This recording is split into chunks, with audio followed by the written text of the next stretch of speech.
Now, if you can believe it, despite the overwhelming popularity of Biden's speech, there were some people who didn't like it too much. I assume. I haven't watched the Republican response to presidential economic address as delivered by Senator Tim Scott, Republican from South Carolina, yet. But I have a feeling that he's probably not going to like it. So let's see.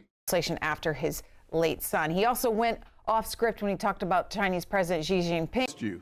A specific state of South. Quote, he's deadly earnest, sequential nation in the world. And here is Senator Tim Scott. Let's do it.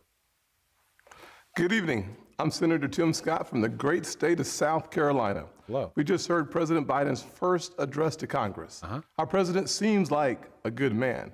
His speech was full of good words, but President Biden promised you a specific kind of leadership. He promised to unite a nation, to lower the temperature, to govern for all Americans, no matter how we voted. This was the pitch. You just heard it again. But our nation is starving for more than empty platitudes. We need policies and progress that brings us closer together. Okay. Well, I so far completely agree with this. It's worth pointing out that Biden has actually put forward policies that have already passed. I wonder if those will be addressed. But 3 months in, the actions of the president and his party are pulling us further and further apart. This is the typical Republican gambit. Once you're no longer in power, don't actually talk policy, just talk about how alienated you feel by the fact that the president is not going to listen to your stupid requests. Bitch and moan about unity, but during Trump, you had no problem whatsoever with being the most aggressively partisan, unity politicians imaginable. It's going to be the same shit. Why won't Biden listen to it? Guys, Biden is such a conciliatory president. He makes so many gestures at working with Republicans, but it's still not enough for them. Biden could literally bend over backwards and just allow himself to be fucked by every Republican senator, and it wouldn't be enough. They would still accuse him of being divisive. It's just their go-to line. It's just like what they like crying about. I won't waste your time with finger pointing or partisan bickering. You can get that on TV anytime you want. You won't. I want to have an honest conversation about common sense and common ground, about this feeling that our nation is sliding off its shared foundation and how we move forward together. Growing up, I never dreamed I would be standing here tonight. When I was a kid, my parents divorced. My mother, my brother, and I moved in with my grandparents. Okay. 3 of us sharing one bedroom. I was disillusioned and angry, and I nearly failed out of school. But I was blessed. First, with a praying mama. And let me say this, to the single mothers out there who are working their tails off, working hard, trying to make the ends meet, wondering if it's worth it, you can bet it is. God bless your amazing effort on the part of your kids. I was also blessed by... Is it still an anecdote when it's not even, like, nominally in pushing for an argument? Chick-fil-A operator, John Moniz. And finally, with a string of opportunities that are only possible here in America. This past year, I've watched COVID attack... Good evening. I'm Senator Tim Scott, the ladder that helped me up. So many families have lost parents and grandparents too early. So many small businesses have gone under. Becoming a Christian transformed my life. What is it? We're 2.5 minutes in. What is it? He was like, I'm not going to give you the bickering and the partisan politics. And now he's just off. He's out in the woods right now. He's naked with a loincloth that he's made from a bay leaf. He's running around with an axe, like attacking. Where is he? He's gone off the grid.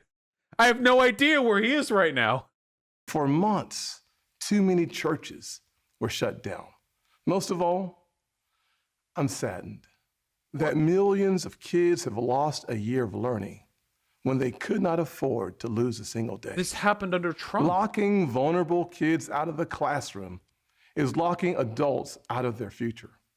You're describing things that happened under Trump. Months ago. Other countries did. private and religious schools did. Science has shown for months that schools are safe. But too often, powerful grown-ups set science. That's not true, actually. When schools started to reopen, there was actually outcry from the scientific community saying that it was too soon and that children, while not personally that vulnerable to COVID, were going to be vectors to infect our education workers. Aside. Also, all of this took place under Trump. This was Trump's. Wait, Tim Scott is responding to Biden's effectively State of the Union address. Why are we talking about stuff that took place before Biden's presidency? All of the factors he's discussing right now started and were at their worst underneath Donald Trump. Also, why did they choose the least charismatic Republican senator to do this? And kids like me were left behind. The clearest case I've seen for school choice in our lifetimes, because we know that education is the closest thing to magic in America. Which is why Republicans fastidiously oppose further investment in it.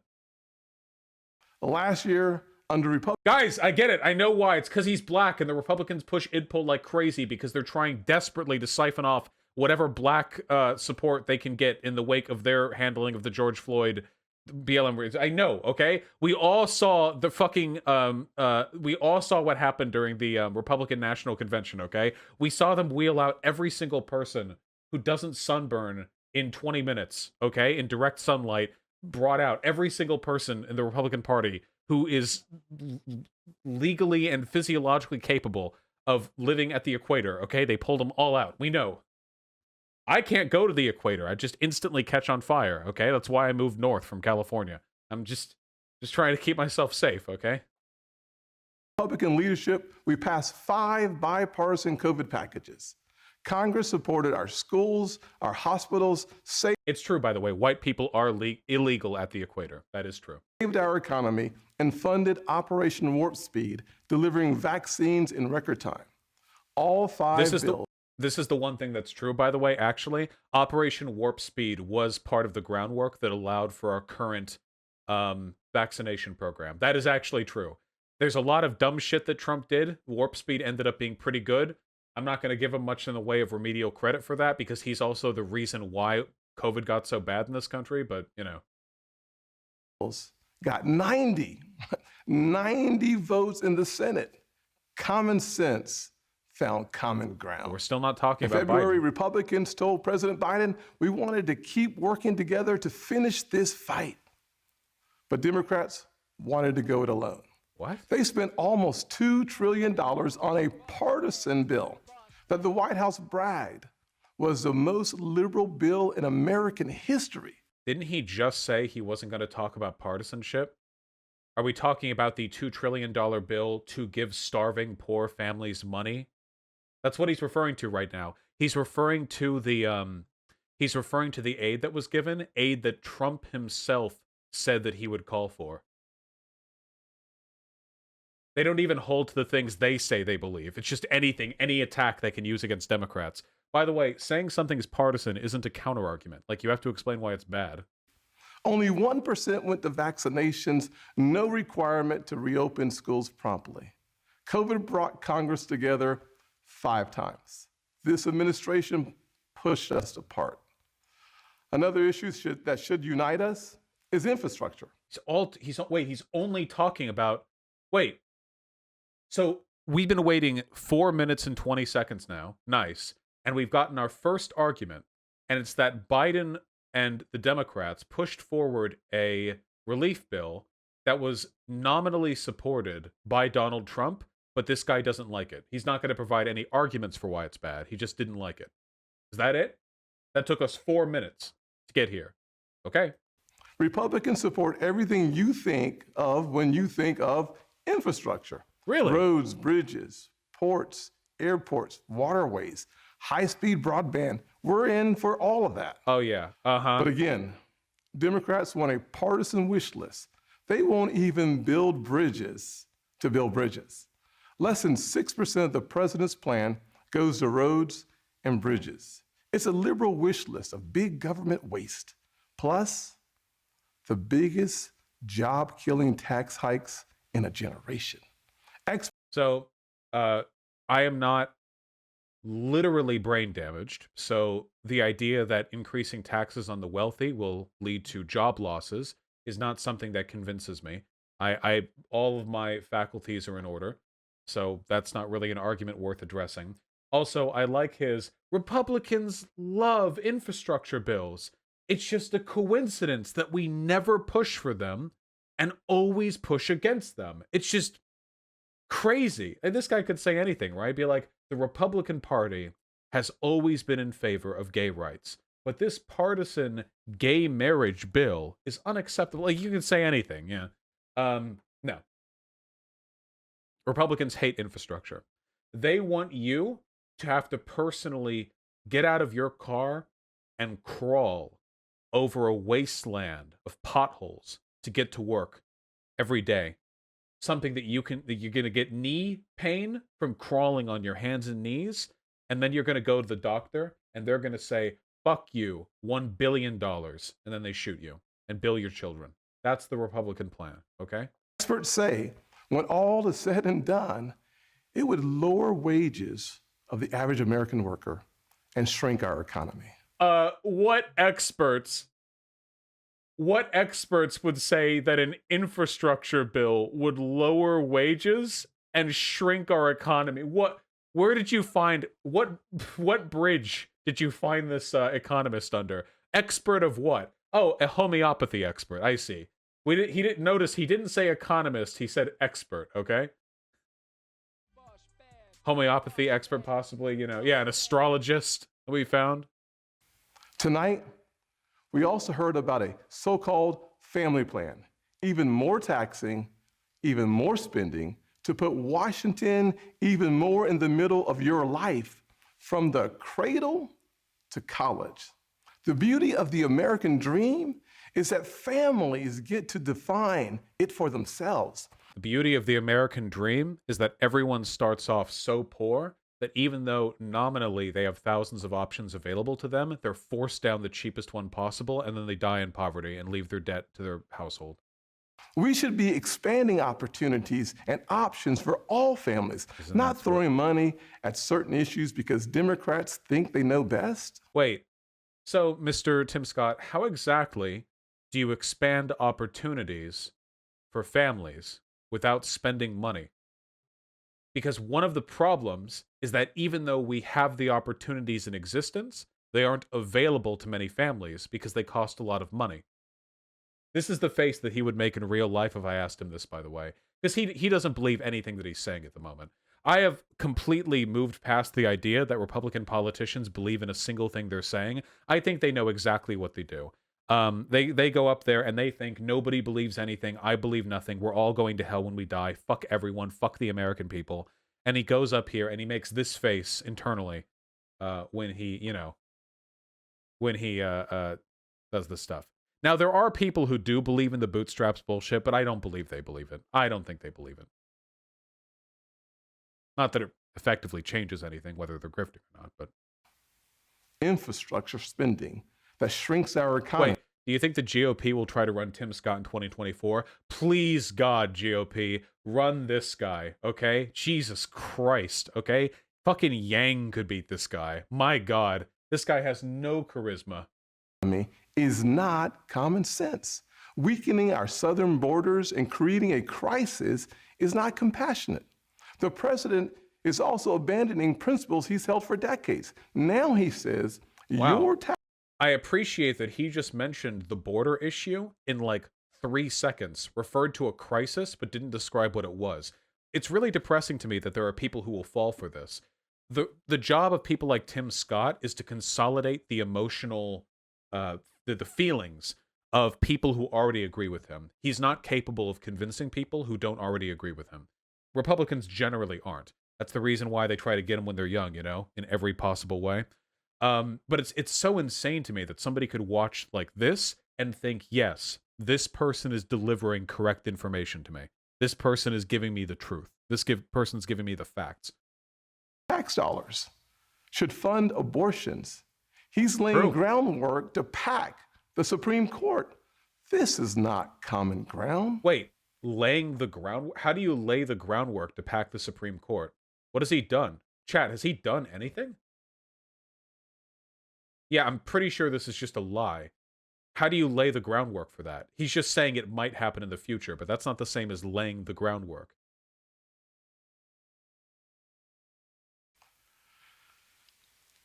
Nowhere do we need common ground more desperately than in our discussions of race. Oh, yeah. This is why they chose him. The least charismatic guy in the Senate. Now we know. So, because they knew that if they sent a 75-year-old white Republican up here to fake tears while talking about race, yeah, okay. They had to, like, they looked around, they tried to find the one Republican senator who didn't post something offensive on social media about George Floyd, you know? Check this guy's Twitter feed. Did he like and retweet Steven Crowder's George Floyd kneel recreation or something? Like, what? They all have something up there, okay? I have experienced the pain of discrimination. You I know acknowledge what it it feels like exists? to be pulled over for no reason. Wait, To be followed around the store while I'm shopping. he's I acknowledging it remember exists. every morning at the kitchen table, my grandfather would open the newspaper and read it, I thought. But later I realized he had never learned to read it. He just wanted to set the right example. Oh, I've wait, also wait, that's actually really sad, but inspiring. Wait, experienced a different kind of intolerance. I get called Uncle Tom and the N-word by progressives, by liberals. Just last week, a national newspaper suggested my family's poverty was actually privilege. wait. I need that Newsweek article. Because I trust Newsweek over him. Does anyone know which article he's referring to? Hold on. Tim Scott, Newsweek.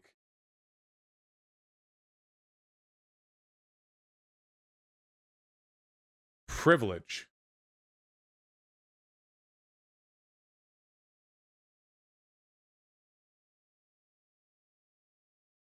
Guys, you're giving me Newsweek articles from after the speech was given, you fucking idiots. How could he be referring to an article that came out after he's spoken it?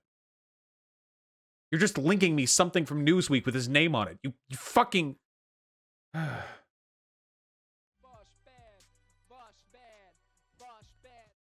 Okay, hold on. Book supremacy.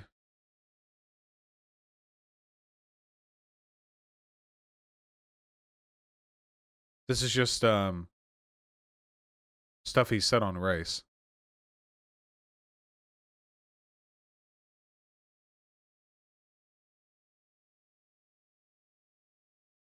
Yeah, it's not what we were looking at here. Oh, he just said news article, not news week? Because a relative owned by liberals. Just last week, a national newspaper suggested my family's poverty was that's what I actually heard. He said just last week, national newspaper. I should ban all of you for not catching me on that earlier. Hold on. I want to know. Tim Scott privilege. Set it tools. Anytime. Custom range. From 1 week before the day this speech was given. Let's say we'll begin the 25th to the 14th. Go.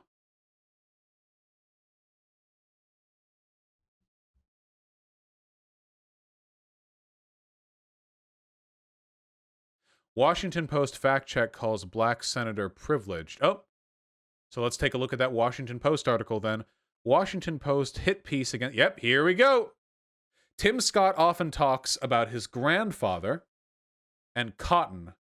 There is more to that tale. Ooh. Ooh.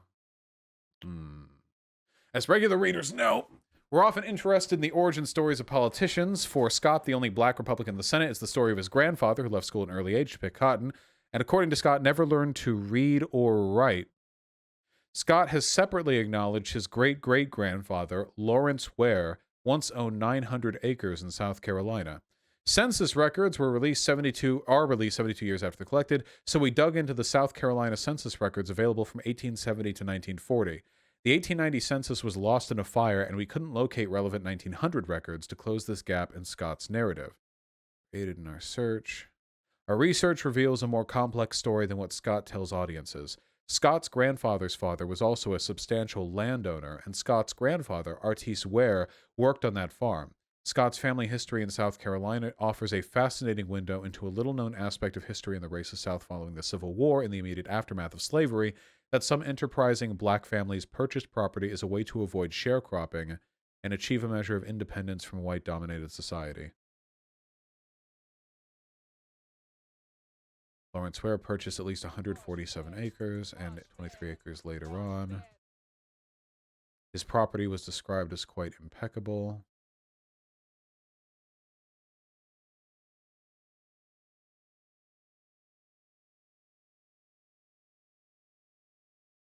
I officially declare this article cringe. This article doesn't look like it has any hit information on how Tim Scott was lying about his upbringing. This really just looks like an attempt to smear him by saying there were people in his far back family history who had money. We have no idea if that money transferred down, what the relationship of his grandfather was to his father, what happened to that money. It seems like Tim Scott's accounting of his early upbringing was true, and this is just some half-ass attempt at trying to, like, yeah. So his family were landowning farmers. His distant family were landowning farmers. There doesn't seem to be any evidence that he was lying about his grandpa. Against heavy odds, Scott's ancestors amassed relatively large areas of farmland, a marked distinction in the black community at the time. Scott, moreover, does not mention his grandfather worked on his father's farm. See, that's the only thing they have. That Scott should have disclosed that his grandfather worked on his great-grandfather's farm and his great-grandfather was wealthy. This is cringe as fuck. This isn't a takedown. This is bullshit. Nope. I declare it cringe.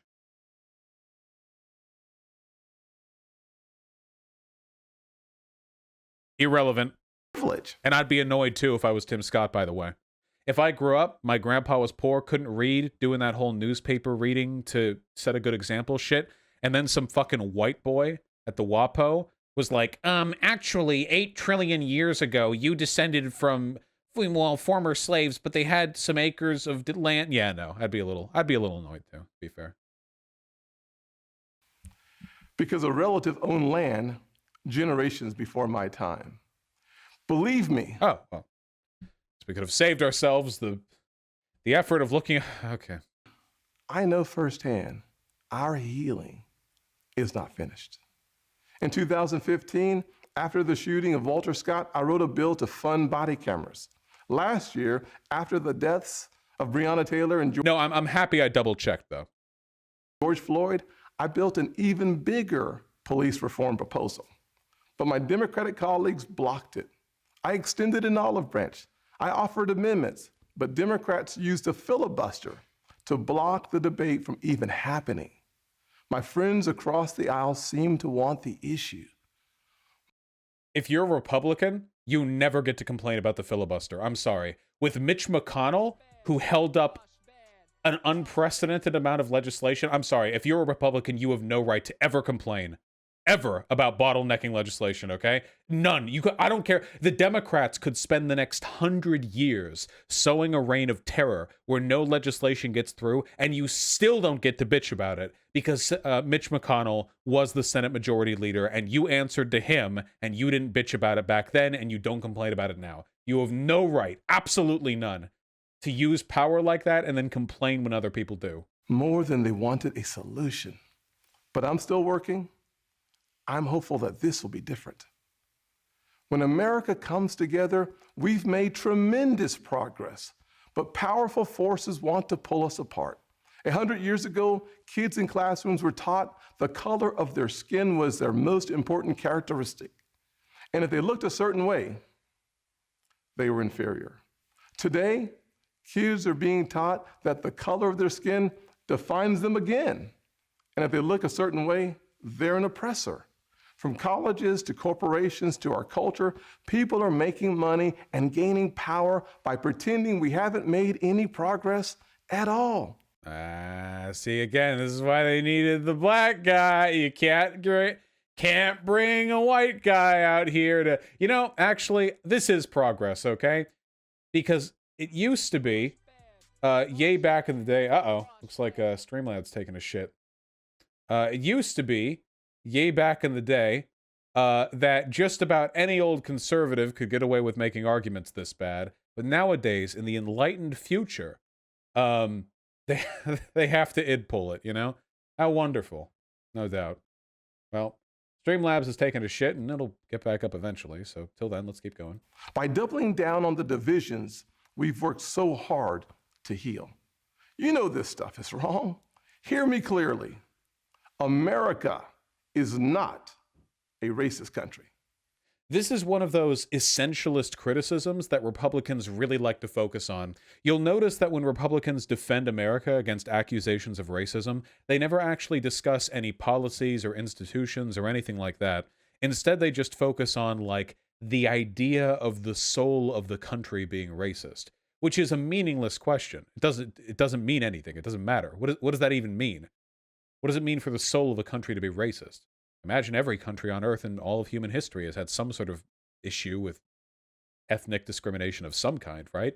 It's a very dumb thing to say, which is why they project it onto us. My criticism isn't that America is racist. It's a stupid criticism of which I have no interest. My criticism is that there are elements, institutions within America that have racist, biased outcomes, and that we could fix that if we really wanted to, but we aren't. It's backwards to fight discrimination with different types of discrimination.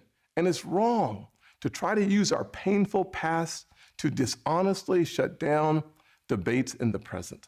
It's worth pointing out this is the exact same set of arguments that people like Thomas Sowell made back in the 1960s to oppose the civil rights movement. The idea that maybe there are some problems, maybe, but why do people keep bringing it up? Why are race baiters always bringing this up? The fact of the matter is that when you take a look at stuff like the prison population, systemic discrimination by banks, redlining, and income disparities, the racism that black people face today is every bit as empirical and obvious as it was back during the time when this guy said he experienced racism. Because this guy, Senator Tim Scott, he's not crazy old. Senator Tim Scott Wikipedia. This guy was born in 1965. By the time he was old enough to, shit in the toilet, we lived in a post-civil rights era. But he still said racism existed, even after the passage of the Civil Rights Act. So then what? When did racism disappear? Normally, conservatives will say, well, racism disappeared exactly when they passed that act. But clearly, my man Tim Scott over here acknowledges the fact that racism can exist even if legally we're not having any issues with discrimination. Like there's no legal on-the-books issues. So what made America racist back in his day? It couldn't have been the law because the law had been fixed. Was it systems? Was it people? What happened? I'm an African American who's voted in the South my entire life. I take voting rights personally. Republicans support making it easier to vote and harder to cheat. And so do the voters. Big majorities of Americans. Absolutely not. Republicans are notorious for shutting down voting centers, especially in communities with people of color or in low-income communities, and putting more stipulations or restrictions in front of voting. That's just a fact of the matter. Voter fraud is not a problem in this country. It's just not. It's just not a problem. So until it is demonstrated to be a problem, I don't see any reason why we should put impediments up between people and a fundamental inalienable right of a democracy. Americans support early voting, and big majorities support voter ID, including African Americans and Hispanics. Common sense makes common ground. And if any politician ever uses the term common sense, you should run away as fast as you can, okay? But today, this conversation has collapsed. The state of Georgia passed a law that expands early voting, preserves no excuse mail-in voting, and despite what the president claimed, did not reduce election day hours. If you actually read this law, it's mainstream. It will be easier to vote early in Georgia than in Democrat-run. Are we talking about the it's illegal to provide food and drinks to people in line law? Okay, sure. It's funny how even when responding to President Biden's address, Republicans still have to play defense. That's very, very funny to me. It's like, even when they're ostensibly supposed to be the ones on the backseat providing criticism, they still have to engage in constant apologism for all of the obviously awful stuff they push for. New York. But the left doesn't want you to know that. They want people virtue signaling by yelling about a law they haven't even read. Fact checkers have called out the White House for misstatements. The president absurdly claims that this is worse than Jim Crow. What is going on here? Wait, did they actually say it was worse than Jim Crow? It's worse than misstatements. The president absurdly claims that this is worse than Jim Crow. Well, obviously that'd be a very stupid thing to say. Hold on, Biden. Worse than Jim Crow. What I'm worried about is how un-American in some states deciding that circumstance, doing three things. One, trying to figure out how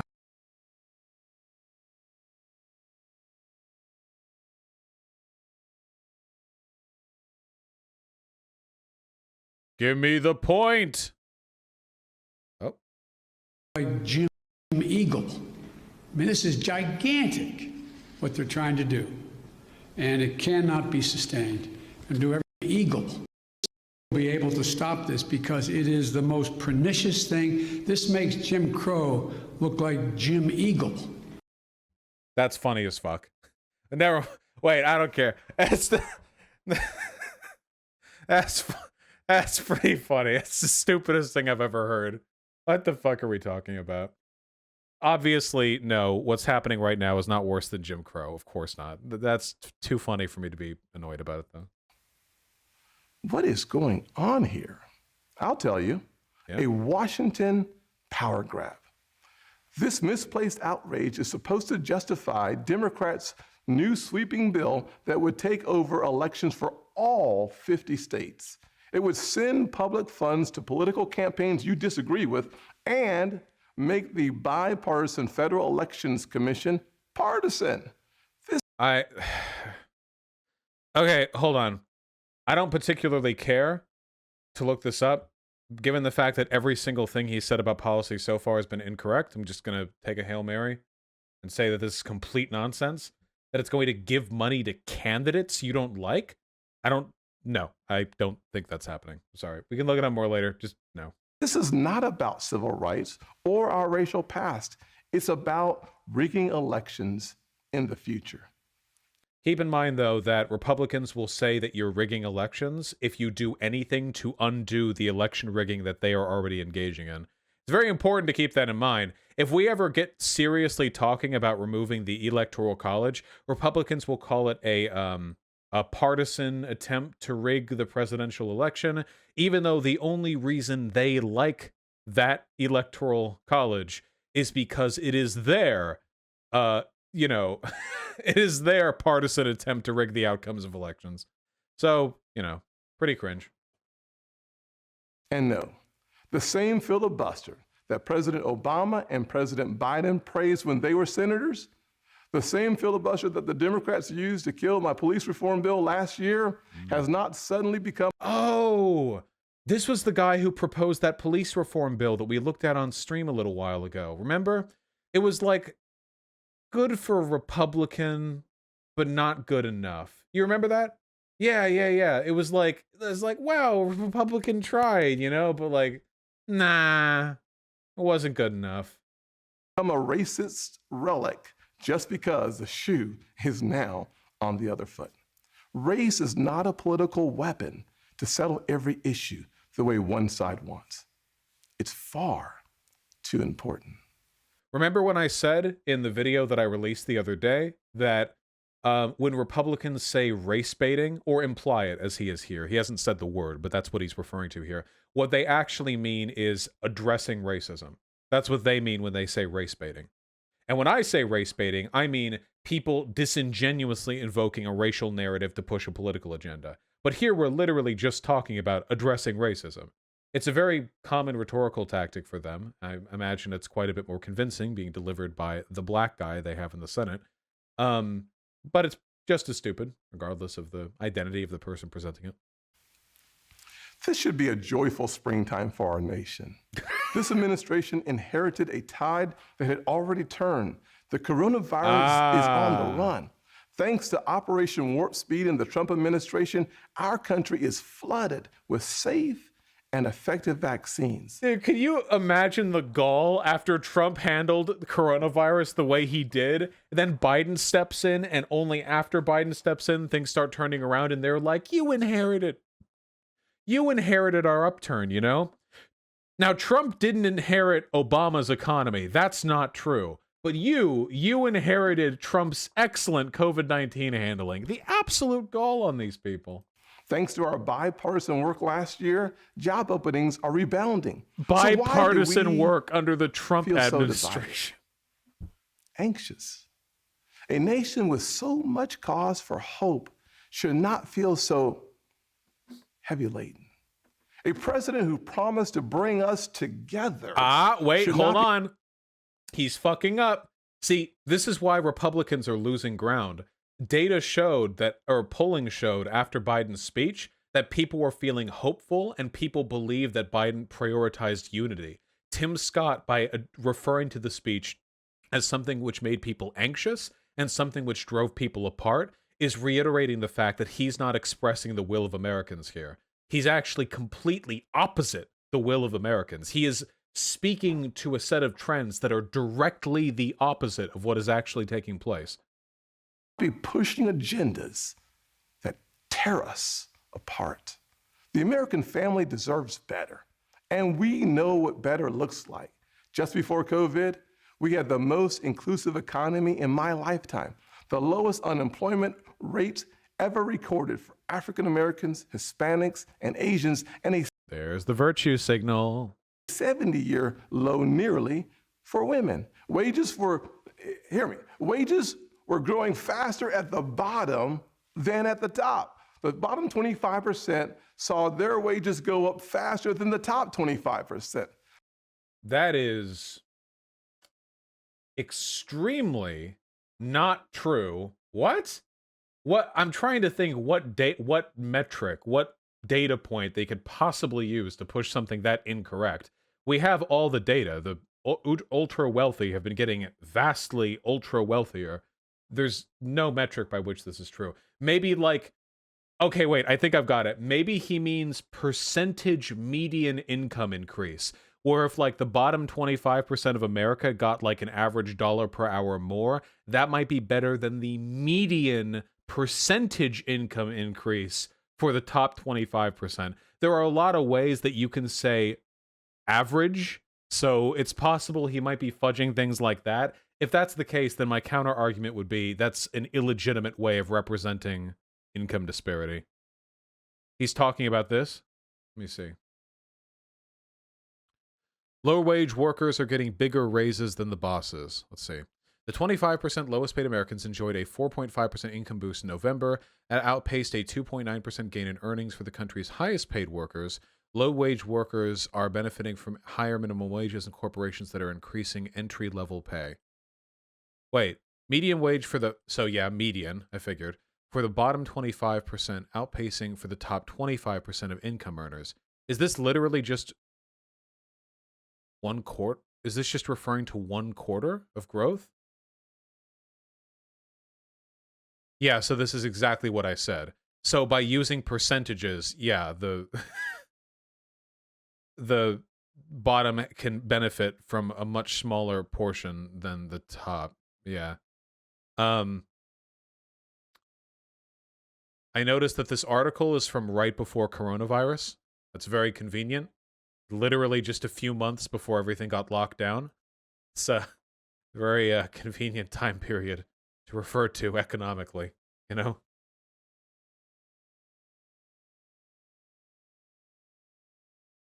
Income boost, gain in earnings. Do these refer to the same? Median wage growth outpacing median earnings.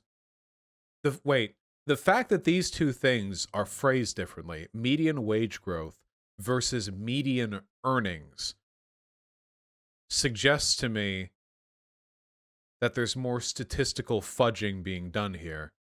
Wage growth just refers to the set wage amount you're making, but earnings can refer to, yeah, a lot of stuff.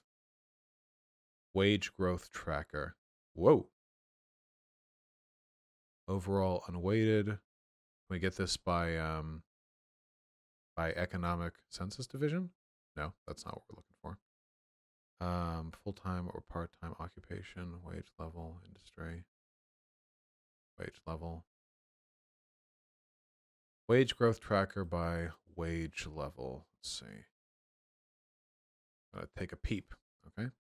So wage level, then we want to split.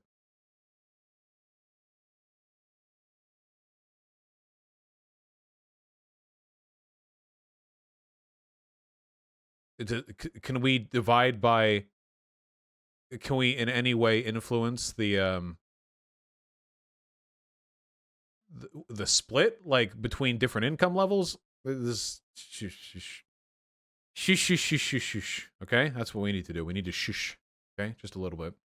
Basically, states are increasing minimum wage. That's it. Yeah. How many? Hold on. How many states passed minimum wage laws during Trump administration?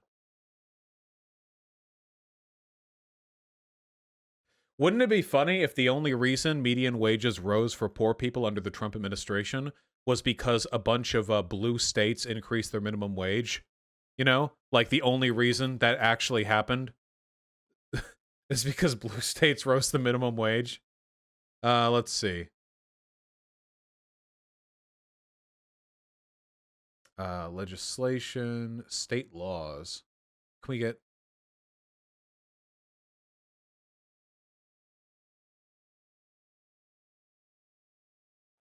California is the highest state minimum wage at $14 an hour, which will be raised to $15 an hour January 1st, 2022. Yeah, California increases yearly. Massachusetts, $13.50. Uh-oh. Pum, pum, pum, pum, pum, pum, pum. We can look at this a little bit later, but I'd be willing to bet the only reason that median wages rose for the for poorer people is in all likelihood because Democrats were passing better minimum wage bills. That happened because Republicans focused on expanding opportunity for all Americans. In addition to that, we passed opportunity zones, criminal justice reform, and permanent funding for historically black colleges and universities. Why isn't he supposed to be responding to this? It says the Republican response right here. He's just giving the same fucking Trump speech that Trump gave for 4 years.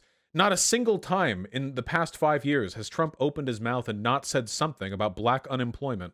For the first time ever, we fought the drug epidemic, rebuilt our military, and cut taxes for working families and single moms like the one that raised me.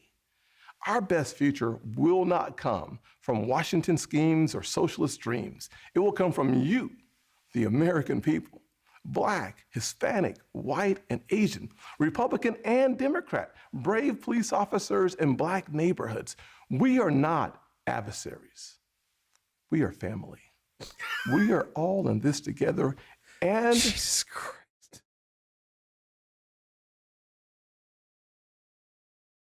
I can't believe how shameless these people are. we get to live in the greatest country on earth.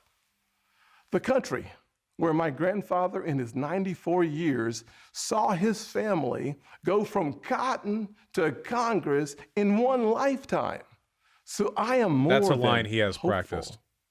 I am confident that our finest hour is yet to come. Original sin is never the end of the story.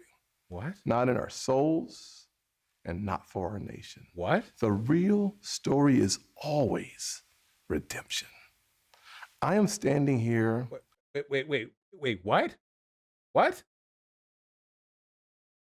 Redemption from what? Or what original sin? What? Why? This Christian allegory was not appropriately set up, okay? Because my mom has prayed me through some really tough times. I believe our nation has succeeded the same way because generations of Americans in their own ways have asked for grace and God has supplied it.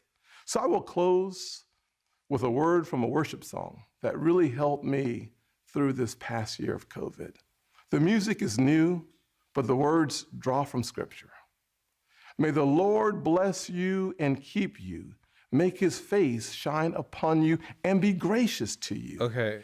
May his presence go before you and behind you and beside you. In your weeping and your rejoicing, he is for you. May his favor be upon our nation for 1,000 generations. Okay,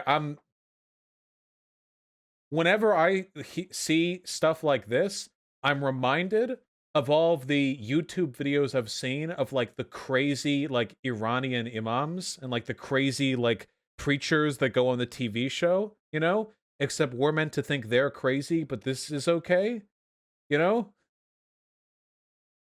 Does anyone remember back how George Bush said that like God told him to go invade Iraq, basically?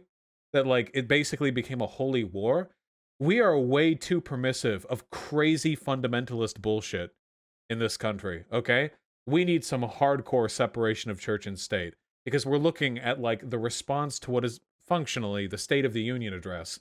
And this guy's like cutting the last 1 minute on it to tell me that God has penetrated my asshole. Like, jeez, it's really fucking weird. And I guess it sells to his audience. And your family and your children and their children. Good night and God bless. All right, thank you. Yeah. Okay, so rhetorically speaking, I think that response completely missed the mark. I think that he basically ceded any possibility of swaying people who may have thought positively of Donald Trump's speech. Rhetorically, all it can really do, maybe, is reassure, like, ass-mad Republicans. In terms of the actual content of the speech, almost everything he said was complete bullshit, and he didn't even respond to the points laid out. Oh, Biden's speech, not Trump's. God help me if I were ever a politician. I would misspeak and say some horrible shit, you know? And nobody would correct me because I don't have chat. I'd be like giving an address or something like that, you know? And it's just like completely fuck it up and not even notice, so just run ahead of it, you know? Well, anyway, yeah, just rhetorically and factually a complete failure. Biden's speech was significantly better, and it's really, really funny to me how they knew this guy wasn't charismatic, but they put him up here in all likelihood for the id poll points of him being black. The Republican Party has been going really, really hard on that, like really hard on that lately, to try and compensate as much as possible for their ailing demographic support by trying to push like id poll as hard as possible. Which, I mean, it might play out well for them in the long term, but in the meantime, it's really evident that they're doing that. So, yeah. Pretty sad.